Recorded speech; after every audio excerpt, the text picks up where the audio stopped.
পুরনো জমি নিয়ে বিবাদকে কেন্দ্র করে এক ব্যক্তির হোটেল ও বাড়িতে ভাঙচুরের ঘটনায় উত্তেজনা ছড়িয়ে পড়ে এলাকায়। বৃহস্পতিবার সকালে ঘটনাটি ঘটেছে উত্তর দিনাজপুর জেলার ইসলামপুর থানার শিয়ালতোর রোড পাড়া এলাকায়।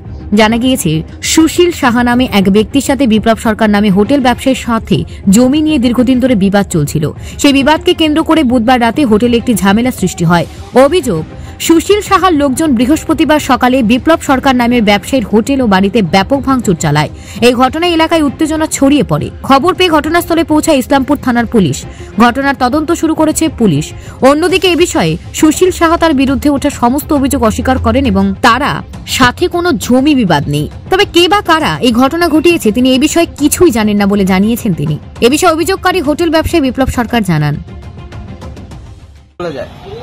আজকে সকাল 10টা সাড়ে 10টার সময় আবার সেই রুনুক নিয়ে নেশা টেশা করে এসে যত আর কি আছে আশেপাশে দুষ্কৃতীরা সব আসার পরে বাড়ি ঘর হোটেল সবকিছু ভাঙচুর করে কালকের রাগটার জন্য। এক বাড়িতে একটা বাচ্চা ছেলে কালকে কি কোনো কি নিয়ে গন্ডগোলটা হয়েছে? কালকে গন্ডগোলটা কিছুই না, হোটেল বন্ধ করার সময় ওরা আসার পরে ডাইরেক্ট আমাকে বলছে, ঠিক আছে, যে তোকে মারতে আসছি। তো এতে এক দুই কথায় হাতাহাতি হয়েছে, আমাকে যে মারছে, ঠিক আছে। তারপর পুলিশকে ফোন করার পরে পুলিশ আসে এবং ওরা ভেগে চলে যায়। ভেগে যাওয়ার পরে আমি হসপিটালে যাই, থানায় যাই। তারপরে রাত্রেবেলা বাড়িতে চলে যাই। থানায় বলে যে সকালে আসো, রাতে অনেক রাত হয়ে গেছে। বাড়িতে আসার পরে 1 ঘন্টা পরে বাড়িতে আবার এরকম দেখি ঢিল ছোড়াছড়ি বাড়ি থেকে ভিতর থেকে গেট টেট ভাঙতেছে। তারপরে তো পুলিশ আবার ফোন করলাম, পুলিশ গাড়ি আসলো, তো রাত্রেও ভেগে চলে গেল, কাউকে ধরতে পারেনি।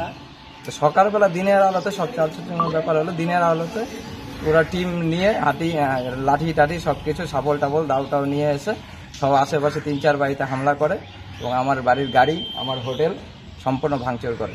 এর পিছনে একটাই কারণ, ওই জমি নিয়ে সুশীল শাহ ওর পয়সার পাওয়ার খাটিয়ে এই গুন্ডা বাহিনী দিয়ে এগুলো কাজ করাচ্ছে। শুরু থেকে শেষ অবধি সুশীল শাহ। ইসলামপুর হোটেল অ্যান্ড রেস্টুরেন্টের সম্পাদক বিমল কুন্ডু জানান, এখান থেকে ফোন করলো, আমি এসে দেখছি এই চারিদিক তছনছ করা হয়েছে।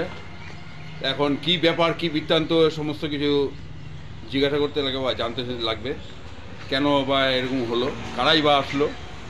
যা কিছু হোক, এই ভাঙচুর তুরবার এগুলো তো ইসলামপুরে হয়নি, এই প্রথম। এরকম তো শোনা যায়নি এর আগে, বা আমরা দেখিও নাই। কিন্তু এটা কারা করলো, কেন করলো, কিভাবে করলো, এটা জানতে লাগবে। আমরা দেখি প্রশাসনিক দিক থেকেও দেখি, বলছি, থানায় যাচ্ছি, থানায় গিয়ে দেখছি, স্যারদের সাথে কথা বলে। এই যে এইভাবে আপনার মানে একটা ব্যবসায়ী প্রতিষ্ঠান এইভাবে যেভাবে মানে হামলা করেছে, এটা কিছু বাঁচায় নাই, সব শেষ করেছে। সব দোকান একদম তছনছ করেছে, একদম তছনছ করেছে সমস্ত দোকান।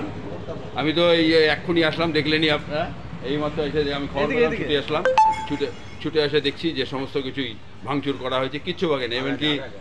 ইভেন কি যে গাড়িটা আছে সেটাও ভাঙচুর, স্কুটির সেটাও ভাঙচুর করে দিয়েছে। উত্তর দিনাজপুর থেকে অনুপ জয়সওয়ালের প্রতিবেদন, নিউজ টুডে।